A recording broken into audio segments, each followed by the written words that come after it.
사도행전 1장 21절부터 26절 끝절까지 같이 읽으시겠습니다. 시작.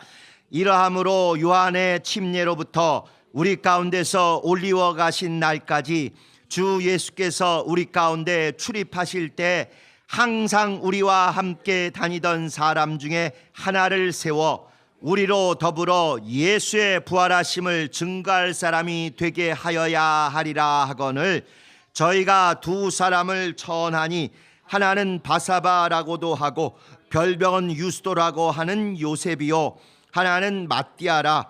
저희가 기도하여 가로되 무사람의 마음을 아시는 주여 이 두 사람 중에 누가 주의 택하신 바 되어 봉사와 및 사도의 직무를 대신할 자를 보이시옵소서. 유다는 이를 버리옵고 제 곳으로 갔나이다 하고 제비 뽑아 마띠아를 얻으니 저가 11사도의 수에 가입하니라. 아멘. 내용은 아주 쉽죠?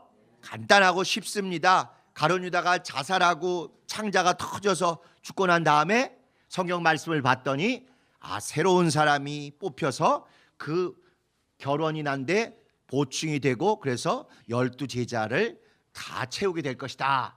이런 말씀이 있는 걸 보고는 그거에 합당하게 이제 세우는데 아무나 세울 수 없으니까 우선 후보를 추천하지 않습니까? 교회에서.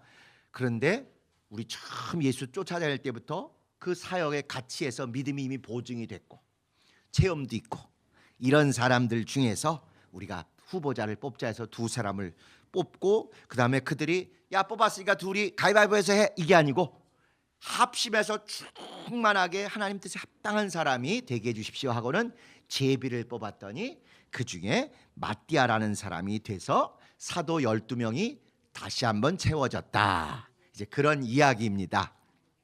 그래서 제목이 제비로 인정받은 자와 사역으로 인정받은 자들. 이게 이제 우리가 교회니까 제비로 인정받은 자 그러면 이거 뽑았구나 이러지 바깥에서는 춤을 잘 추나 보다 이제 이걸 듣고 그렇게 이해를 한다는 거예요. 제비적으로. 그래서 제비로 인정받은 자가 있고 그런데 오히려 정말 사도행전이 원하는 거는 사역 자체로 열매로 헌신으로 인정받은 자가 진짜 사도다. 이제 그런 얘기를 하는 것입니다. 어떻게 그냥 누가 짜고 한 것도 아닌데 우리 다 이렇게 선거철에 딱 이런 얘기가 나왔어요. 그러니까 우리도 선거하고 투표하고 막 이렇게 서로 좀 감정사하고 의상하는 것보다 온 교회가 한 달간 합심하여 기도도 하고 금식도 하고 이러는 가운데 충만하게 되고 마지막에 그냥 정말 기뻐하며 하나님 앞에서 교회 앞에서 제비 뽑고 되면 어떨까 이런 생각이 실제로 듭니다. 우리가 성령이 역사하시는 교회라는 확신만 있으면 우리 교회가 지금 성령이 이끌리고 있다.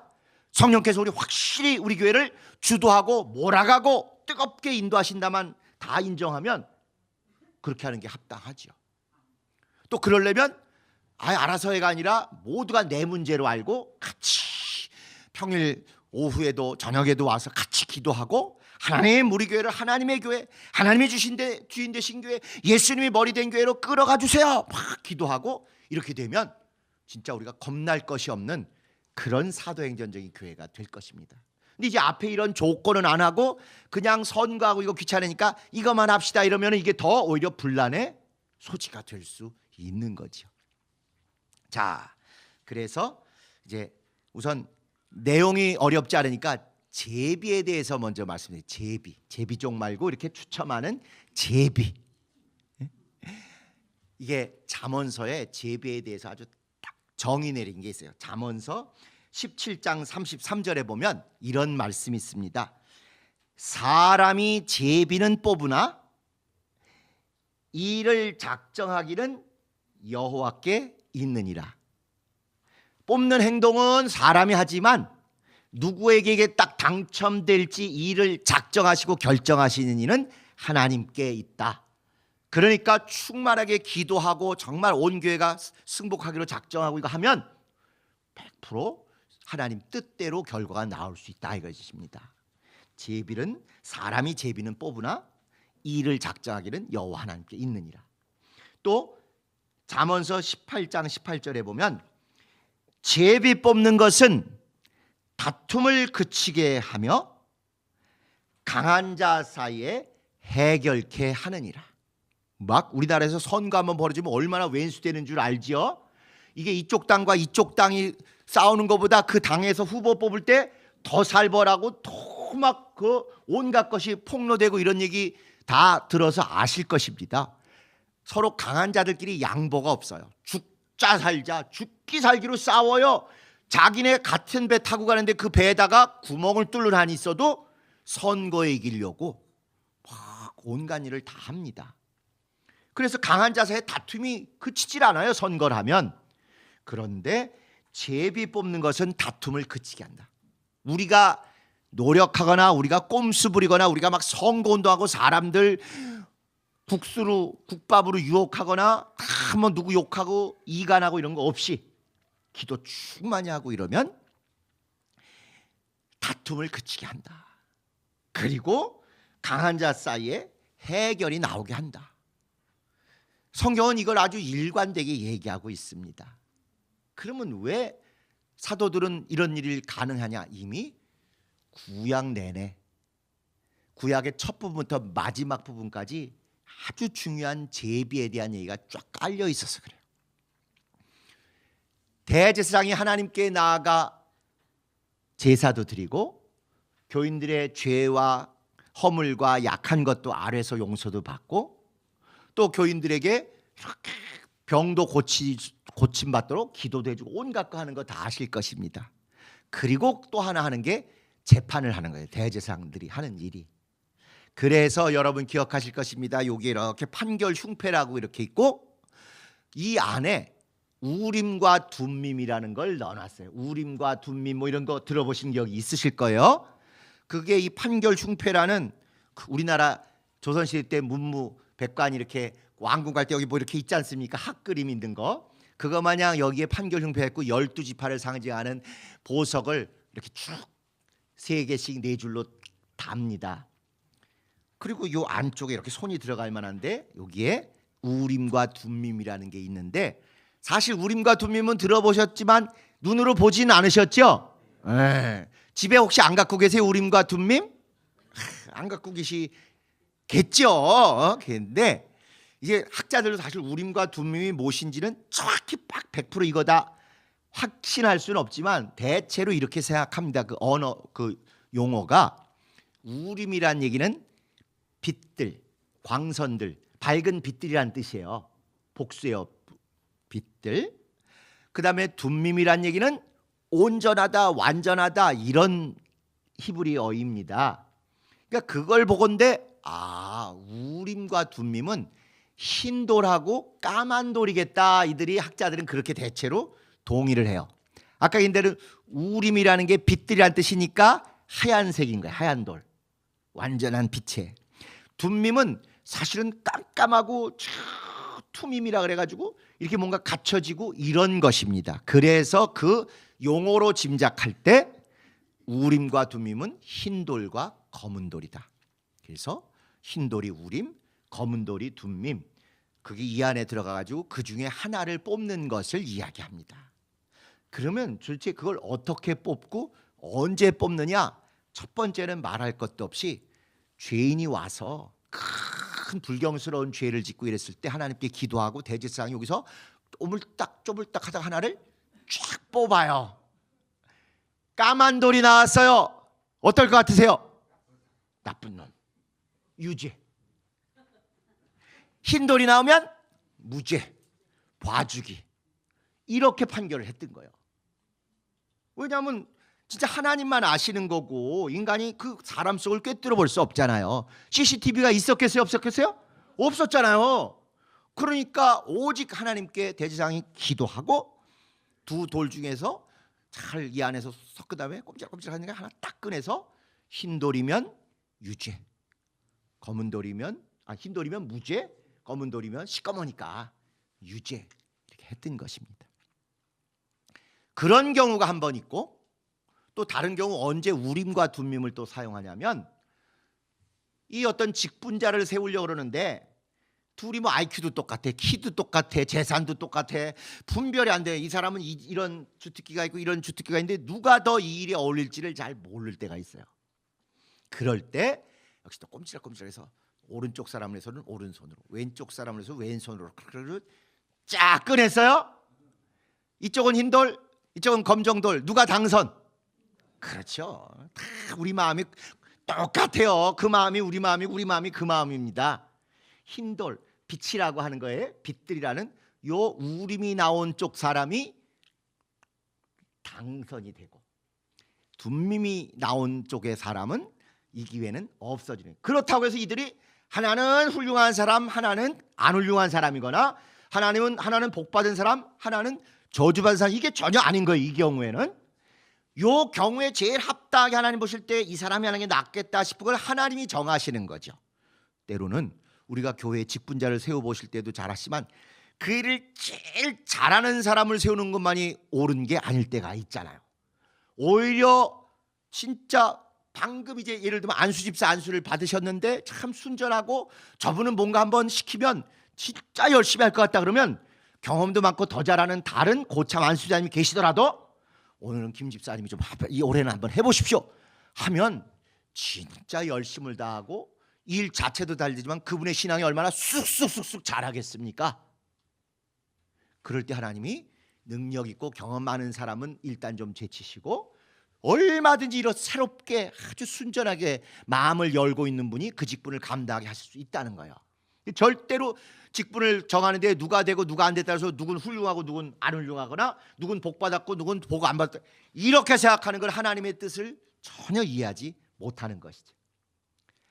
그 다음에 이렇게 구원을 받았느냐 못 받느냐, 용서를 받았느냐 못 받았느냐 때에 우림과 둠밈을 사용하기도 하고, 그 다음에 직분을 세울 때 누가 더 적임자냐를 판정하기 위해서 우림과 둠밈을 사용하기도 하고, 그 다음에 나중에 경주하고 나서 누가 더 좋은 상을 받을 것인가를 할 때 그때 이제 우림과 둠밈을 사용하던 시대는 아니다 보니까 요한계시록에 보면 이기는 자에게 뭘 준다 이런 얘기 기억나시죠? 흰돌을 준다 이러잖아요. 그게 뭐냐면 여러분 어려서 애들 데리고 학교 운동회 갔을 때 막 뛰어오죠. 대여섯 놈이 거기서 거기인데 그래도 내 새끼는 잘 보이잖아요. 근데 이제 거의 비슷하게 들어보면 선생님이 1, 2, 3등은 상품 주고 4, 5, 6등은 안 주든지 뭐 이렇게 할 때 그 순간 상품을 줄 수 없으니까 뭘 대신 주지요. 색깔 있는 리본들을 줘가지고 무슨 1등은 무슨 색, 2등은 무슨 색 이렇게 해가지고 일단 그걸로 주고 나중에 이제 끝나고 시상할 때 그거 가지고 오면 1등 상품 리본 갖고 오면은 그걸 증표로 해서 1등 상품 주고 2등 상품 주고 이렇게 한 시절들 어떻게 다 잊어버리신 거예요 벌써? 다 옛날 기억들이 있으시잖아요. 이기는 자에게 흰돌을 준다라는 게 그런 뜻이에요. 막 경주에서 이겼는데 일단 아직 심판이 다 있고 이런 건 아니니까 징표로서 흰돌을 딱 줘. 너 이겼다. 너 1등이다. 그 다음에 주님 딱 앞에 가서 천사들이 다 볼 때 시상식 할 때 빵빠레 불고 막 박수치고 얘가 그 영광의 1등입니다 막 할 때 그때 그 징표를 딱 내놓고 면류관을 착 받는다. 그런 개념입니다. 그러니까 성경에 이렇게 우림과 둠밈이라든가 제비라든가 이 개념이 일관되게 그들에게 지금 100% 하나님이 하시는 거다. 기도하고 정말 믿음을 그 앞에 보이고 그분이 뭘 선택하든 우리는 아멘입니다. 이런 마음이 쭉 만약에 있는 공동체에 첫째 구원을 받았느냐 못 받느냐, 용서를 받았느냐 못 받느냐의 문제에 있어서 갈림길이 있고, 두 번째 용서받은 사람 중에 누가 직분자가 될 것이냐 거기서 적임자를 선택하는데 또 쓰고, 그 다음에 누가 더 끝까지 충성을 해서 상급을 받느냐 할 때도 요 흰돌이 우림으로 대표되는 흰돌이 그 결정적인 증표가 된다 하는 것입니다. 그렇게 구약 내내 오다가 마지막 부분에 구약 역사의 마지막 부분에 있는 데가 이제 에스더서입니다. 에스더 얘기하면 유난히 자기 얘기로 느끼는 분들이 꽤 있어요.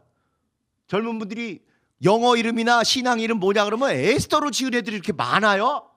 왜? 예쁘다니까. 에스더가 어떻게 왕비됐는지 아시죠? 전에 왕비가 어쨌건 우여곡절 끝에 폐위되고 죽고 하니까 그 다음에 뽑는데 가문이나 이런 거 보고 뽑지 않고 미스 페르시아 선발대회를 했잖아요, 전국에서. 그래가지고 당선되고 가려 뽑고 해가지고 미스 페르시아 진에 당선된 사람이 에스더예요. 그런데 외모만 이쁘지 않고 믿음도 엄청 좋아가지고 죽으면 죽으리라. 거기 보면요, 원어는 더 살벌해요. 내가 망하면 망하리라. 아주 진짜 박살나면 박살나려 막 이런 느낌이 들 정도로 곱게 왕비로 죽으면 죽으리라, 이게 아니더라 이거요.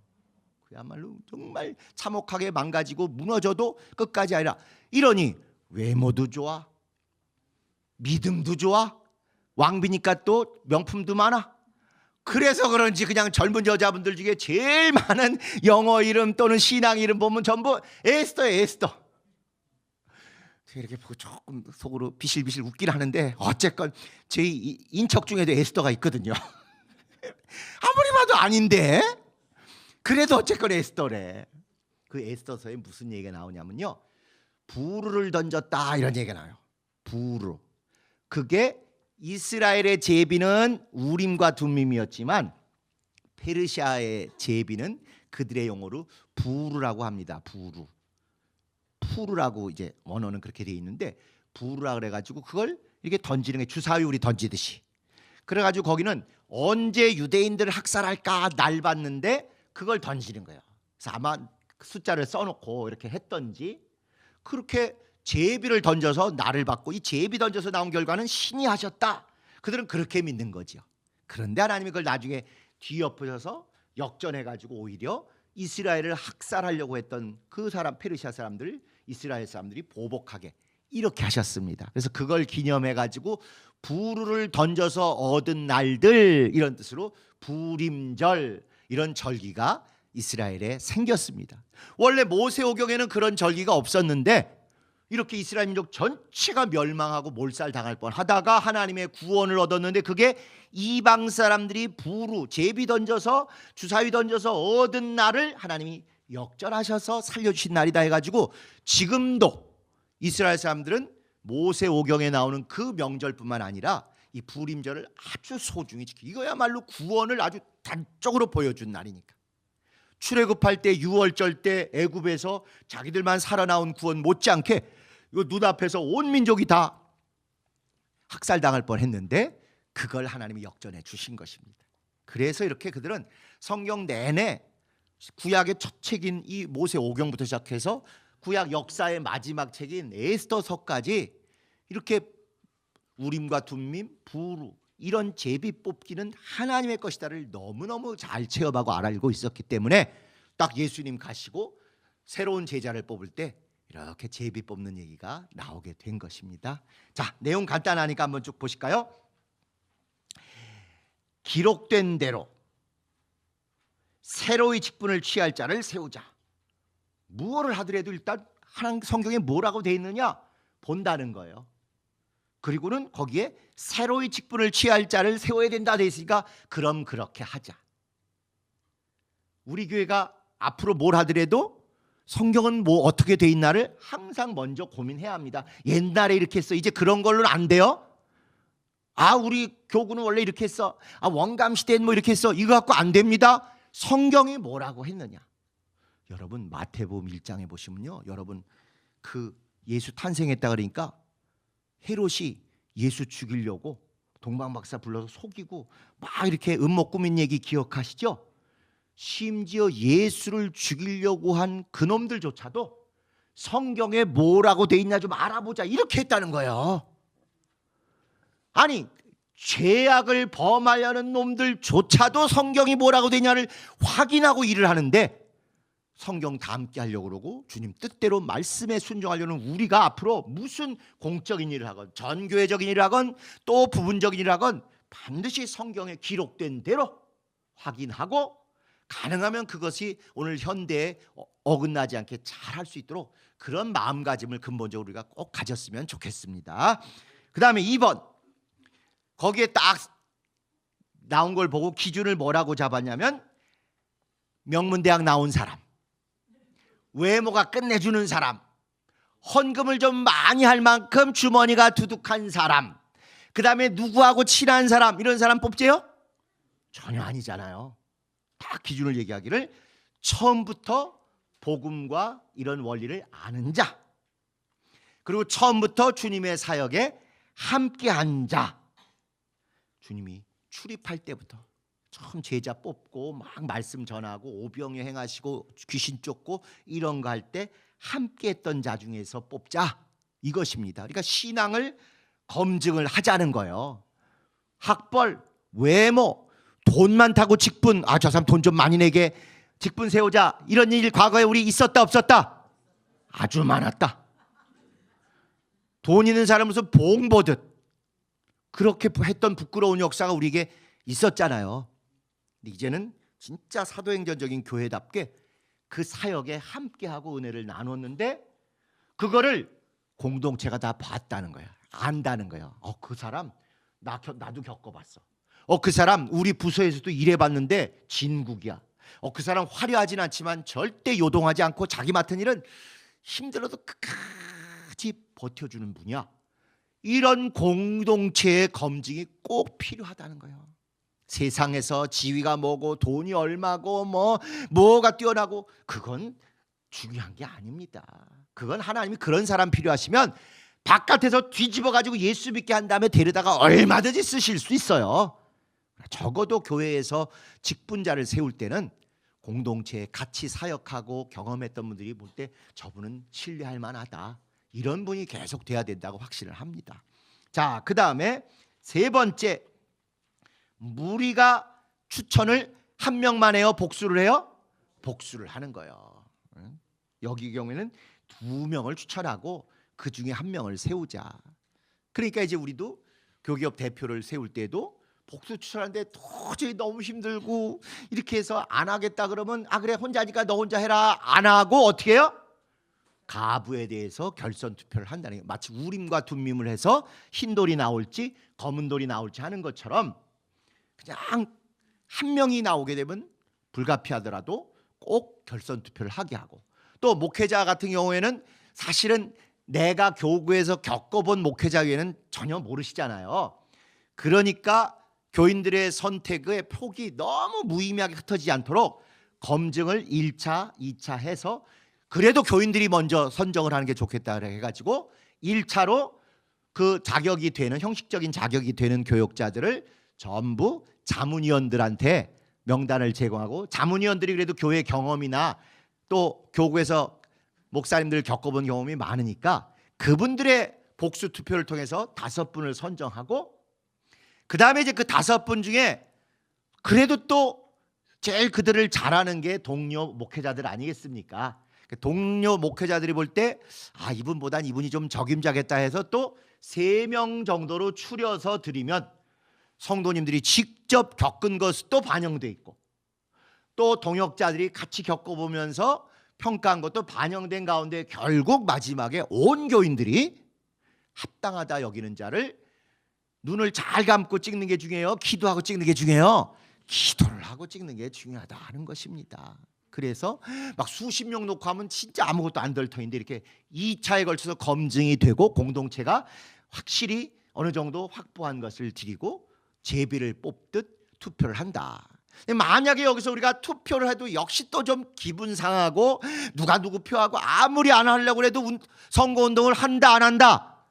한다. 선거운동 하는데 나는 이걸 열심히 하겠습니다만 한다, 아니면은 쟤는 저거 좀 못한다는 얘기가 오고 간다.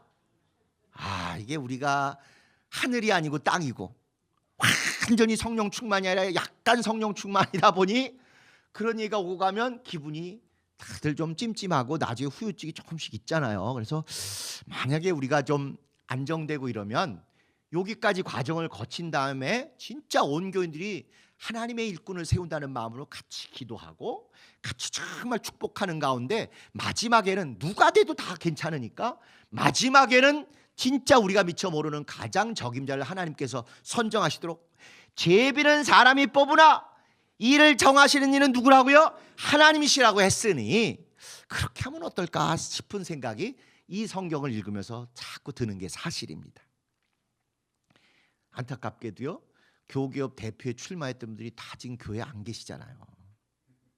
선거 후유증이나 여러 가지 이런 것 때문에.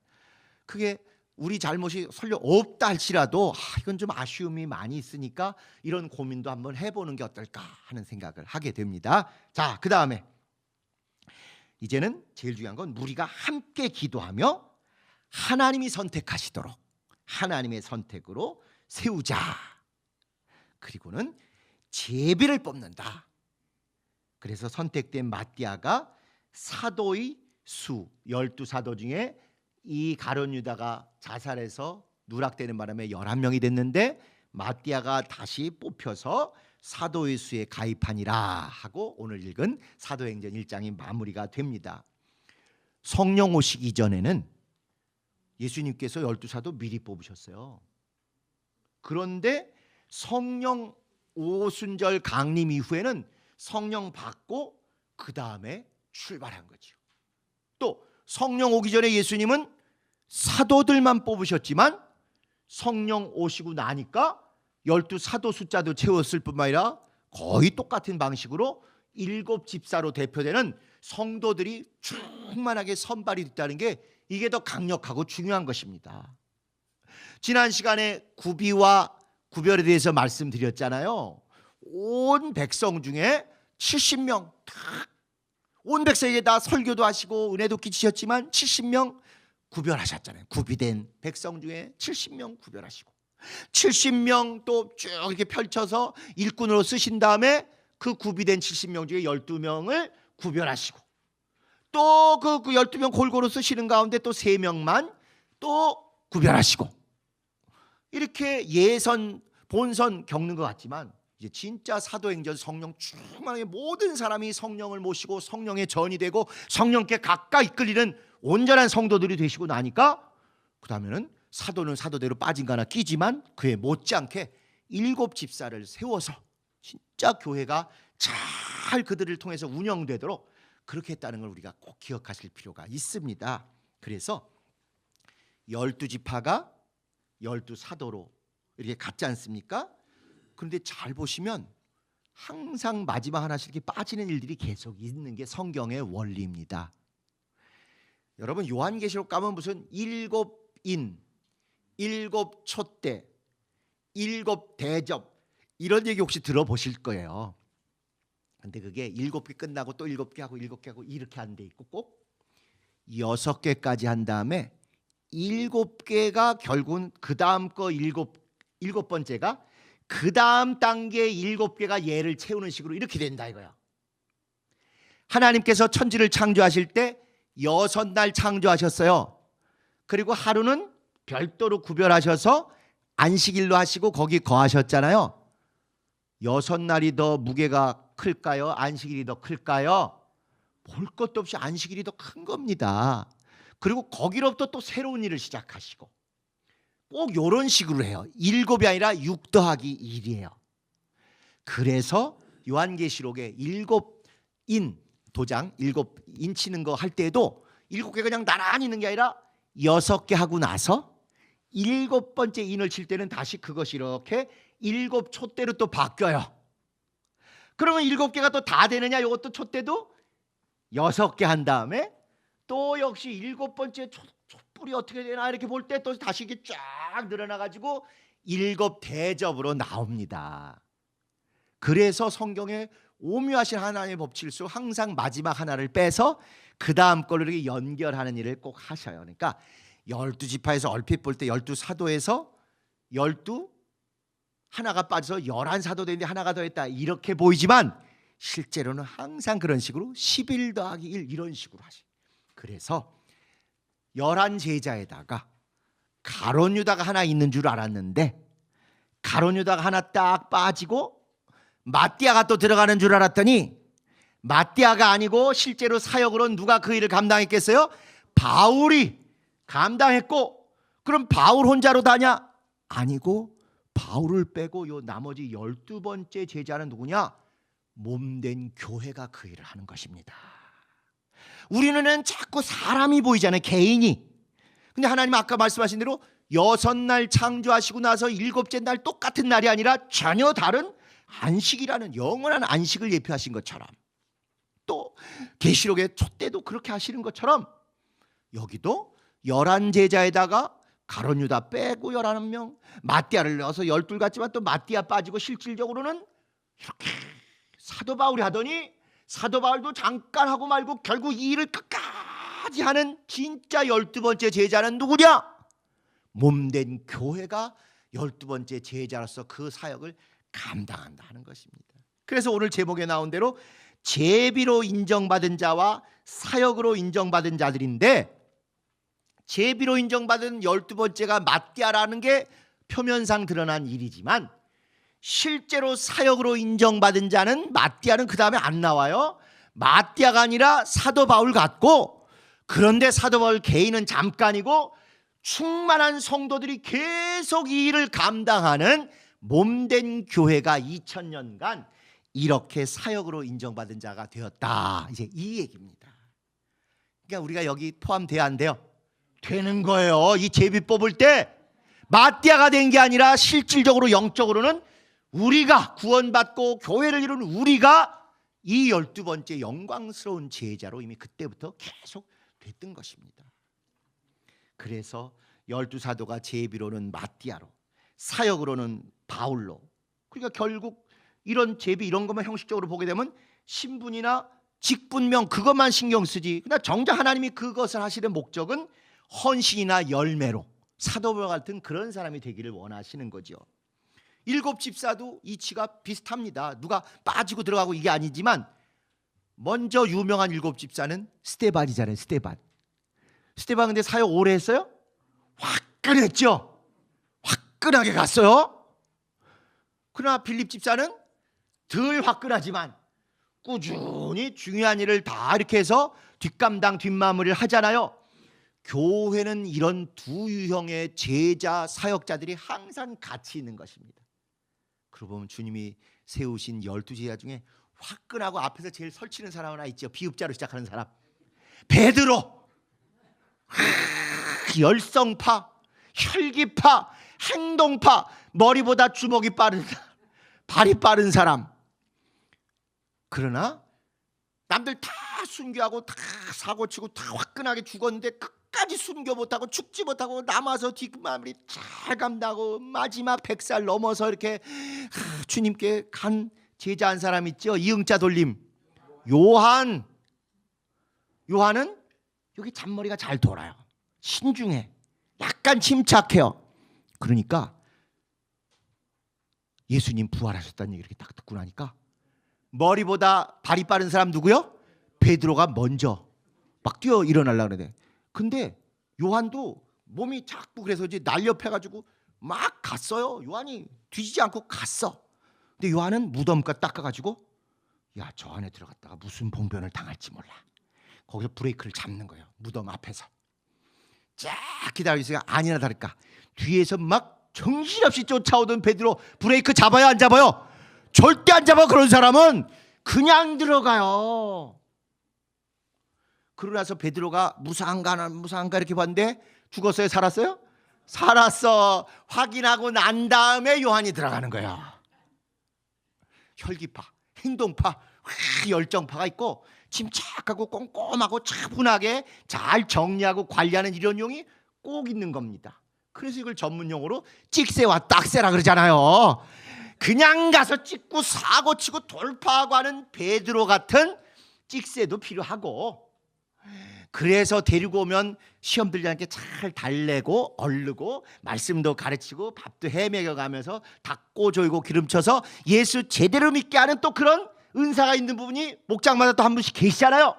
딱새, 찍새랑 딱새랑 따로따로 놀면 영업이 잘 안 되는데요, 둘이 딱 합치면 2인분이 아니라 한 5인분 되는 거예요. 그래서 항상 교회는 나는 쟤하고 안 맞아, 쟤는 왜 꼭 저래, 그런 분들이 한 팀을 이루는 게 진짜 중요합니다.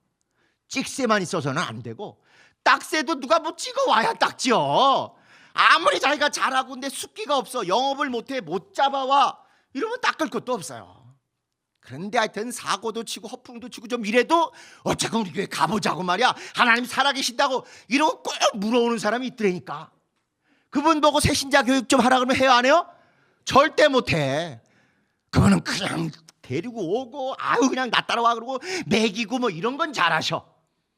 그런데 차분하게 새신자 교육하고 말씀 배우고 이런 것도 잘 못해. 근데 그런 건 전도는 수줍어서 잘 못하고 참 사람들 숙기 없어서 이렇게 못 만나지만 일단 어쨌건 데려온 사람은 잘 다독거리고 잘 감싸고 마음 이렇게 열게 해주고 하는 또 딱새가 우리 주변에 꼭 있어요. 마치 제자들이 이렇게 베드로 형 또는 이렇게 막 혈기파, 행동파, 막 몸이 빠른 사람 찍새 형 있고 요한처럼 차분하고 잘 감싸고 잘 정리하고 침착하게 하는 이 딱새형 있죠. 그러니까 요한은 부름받을 때 그물을 기웃고 정리할 때 부름받은 것이고 베드로는 그물을 던질 때 찍을 때 이렇게 부름받은 거 아니겠습니까? 그게 다 나름 영적인 어떤 교훈 이치가 있는 것 같아요. 바로 스데반도 본의 아니게 진짜 화끈하게 온 그 일대가 깜짝 놀랄 만큼 순교하며 막 돌 맞으며 주님을 뵙고 가는 그런 베드로 같은 사역을 감당했다면 빌립 집사는 그 이후에 남아서 참 여러 가지를 다독거리고 화평케 하고 교회를 지키는 그런 일을 했다. 이 대목에서 우리가 우리 성분 조사를 안 할 수가 없잖아요. 나는 찍새형, 베드로형, 스데반형 화끈파다 한번 손 들어봤어요. 아, 성락교인지 이거 아닌 분 계셔요?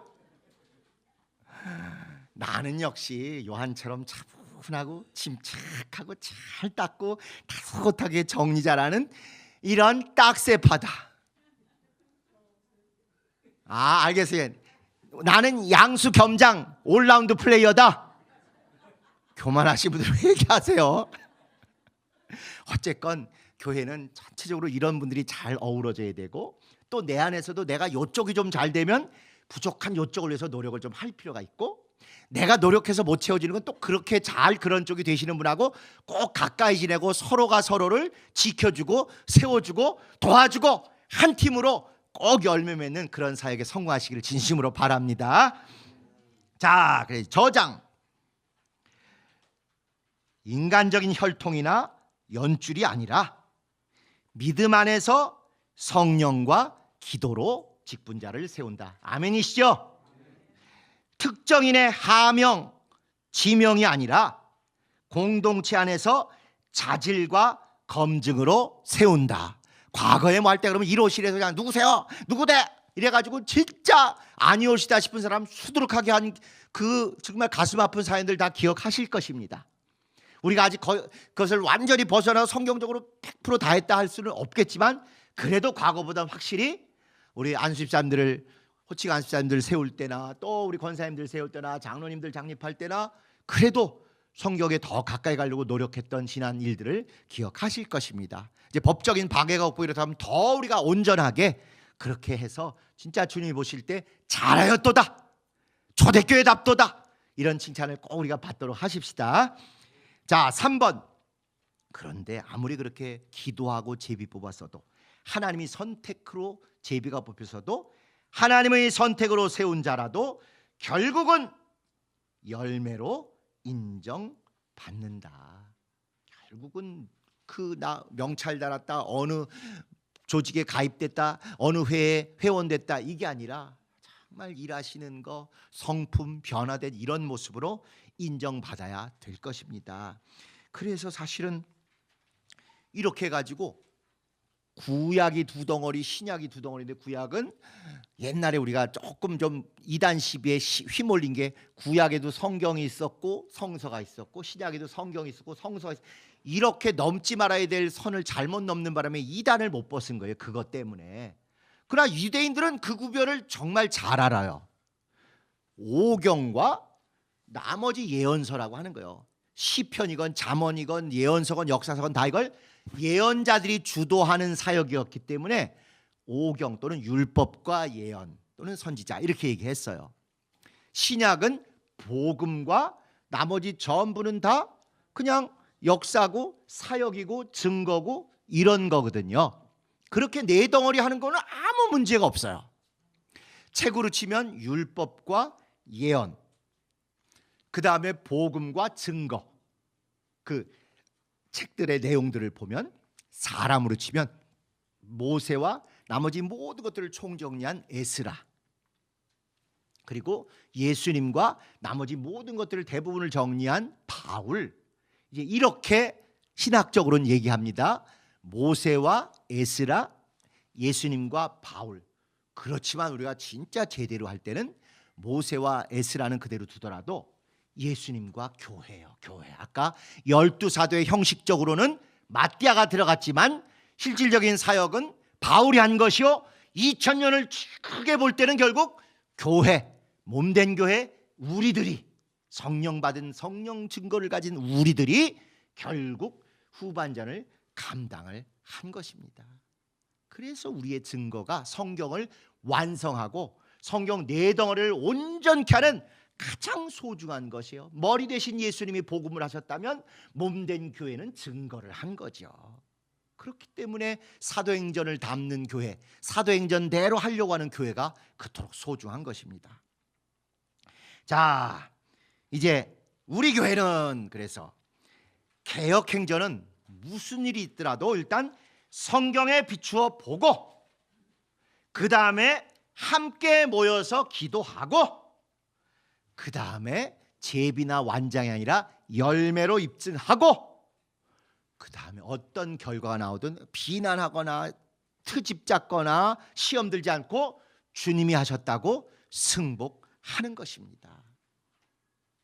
우리가 개역 8년을 오면서 교계 예비를 했던 저를 포함해서 마음에 안 들고 제대로 못하고 실수하고가 얼마나 많습니까? 그럼에도 불구하고 우리가 기도했고 위임했고 하나님이 하실 걸로 믿고 하다 보니 사람이 부족해서 실패하고 우여곡절도 있고 늦어지긴 했지만 그래도 우리가 은혜 받은 사람들답게 이해해주고 용서해주고 승복해주고 용납해준 그런 신앙의 모습이 있었기 때문에 여기까지 왔다고 생각합니다. 얼마 남지 않은 마무리를 잘하고 난 다음에는 진짜 더 성경적으로 일단은 성경에 비춰보고 반드시 함께 기도하고 그 다음에 열매로 검증하고 그 다음에 진짜 그거에선 이의 없이 우리가 기도로 지원해서 이의 없이 승복하는 이런 진짜 성숙한 신앙, 성숙한 교회가 됐으면 참 좋겠습니다. 2번, 개역행전은 자기 사람을 세우는 것이 아니라 하나님의 사람을 세운다는 본질에 끝까지 충실하겠다. 나하고 한 동네니까, 나하고 무슨 학교를 어떻게 했으니까, 나하고 고향이 같으니까, 나한테 뭐 사줬으니까, 이토록 큰 고통을 겪은 우리 성락교에서 다시 이런 얘기가 있다면 그건 하나님 앞에 구제불능일 것 같아요. 절대로 우리가 이제 그런 거 없이 서로 부족한 건 있을 수 있지만 어떻게 해야 되는지를 안 이상은 진짜 사도행전의 이거대로 내 사람, 나하고 친한 누가 아니라 하나님의 사람, 진짜 교인과 교회를 위해서 헌신할 사람을 세운다. 이 본질은 우리 절대 잊지 마십시다. 우리 그건 하실 수 있죠? 예. 마지막, 개역행전은 찍새와 딱새가 다 필요하다. 전에 제가 한번 노아 홍수 말씀드릴 때는 비둘기만 필요하다 그랬어요? 까마귀도 필요하다 그랬어요? 둘 다라고 했는데 우리는 은연중에 선입견이 비둘기는 좋은 새, 까마귀는 나쁜 새하고 원어를 모르고 잘못 오해했다 그랬죠. 오히려 날아가 버린 건 비둘기고 계속 변치만 하고 왔다 갔다 하면서 아직 때가 아니라는 걸 수십 번 알려주고 까마귀라니까요. 그리고 험악할 때는 좀 세고 용감하고 덩치도 있고 이런 일꾼이 필요한 것이고, 물리적으로 막 충돌하고 그러는데 주여, 이런 분들만 있어서 우리 지금 여기다 모여있다 없다? 다 쓸려 나갔을 겁니다. 그때는 그런 분들의 공로가 확실히 있어요. 그렇지만 그게 일단락되고 나면 또 역시 그 식으로 가면 돼요, 안 돼요? 계속 그렇게 나면 그게 조폭이라는 거 아닙니까?